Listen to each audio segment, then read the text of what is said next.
Welcome agents, today I want to discuss the prospect of classified gear returning in the Division 2. Would this be a good move for Ubisoft to make, or should they be left in the past? If you enjoy this video, please hit the like button below. If you haven't subscribed but enjoy daily Division content, then please do, and turn on notifications so you never miss a video. With all that said, let's talk about the Division 2 and classified gear. Like most of my videos, I wanted to see what you agents think about the video subject first, so I know what the overall consensus is for the topic. So earlier today I put out a community post asking whether or not classified gear ruined what was the most balanced version of the Division, at least in my opinion, update 1.7. Apart from the one-shot seekers, of course.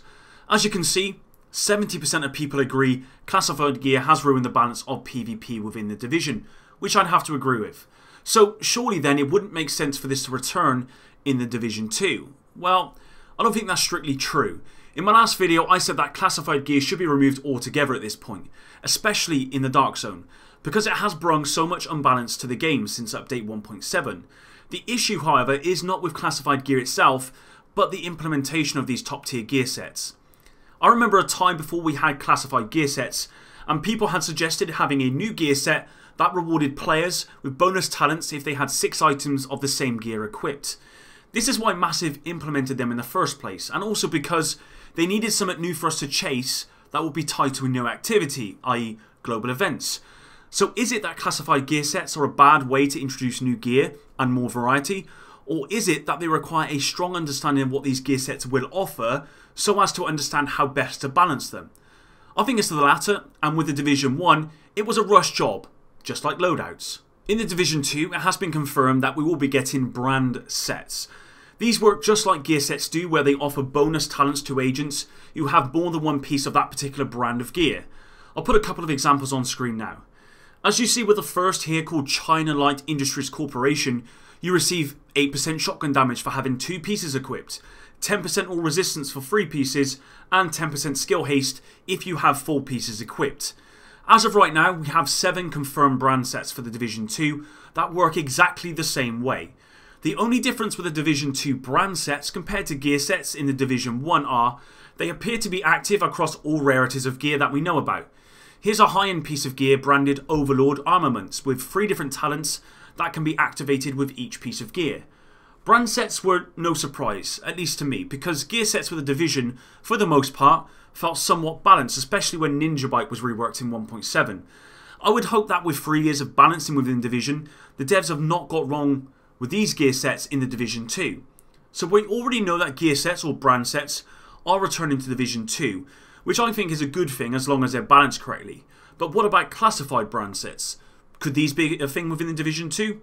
Absolutely, but here's why they cannot be rushed. The problem with classified gear is that they were implemented in such a way that every other piece of non-classified gear became useless in many ways. Even when we had a PTS to try and balance these gear sets, Massive only listened to some of the community but not the majority. How did Massive think the 6-piece Nomad in update 1.8 would not unbalance the game? And the same goes for Predator's Mark. How did Striker not get patched in update 1.8.2 even though everyone could see how dominant this gear set would be? It's the lack of understanding when balancing these gear sets that ultimately caused them to unbalance the game to a point that no other gear is worth using. Why would I run any gear aside from classified gear when this would work to my disadvantage?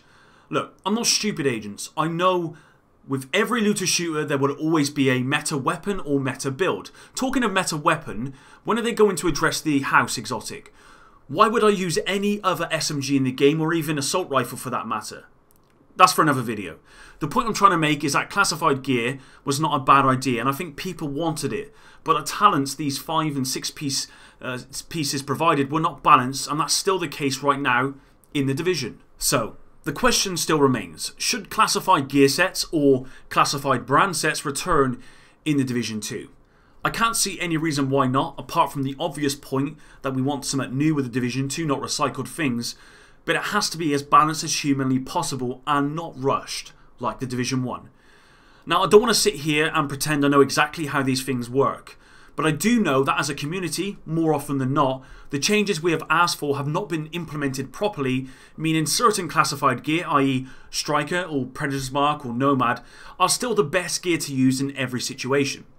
So in many ways I don't want classified gear to return because I'm worried the devs won't balance them properly and we'll be right back where we started. I'm interested to see what you agents think in the comments below. I'm really looking forward to testing out these new brand sets within the Division 2, but I'm just not sure at this point whether classified brand sets would be a good idea.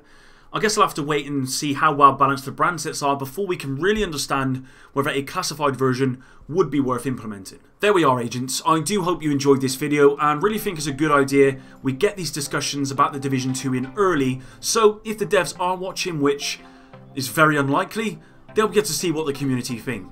Now, I do have a lot more content like this ready to go, so if you don't want to miss out on those videos, please make sure you click on the notification bell next to the subscribe button. With all that said, thanks for all your support. I am forever in your debt, and until the next one, Epic out.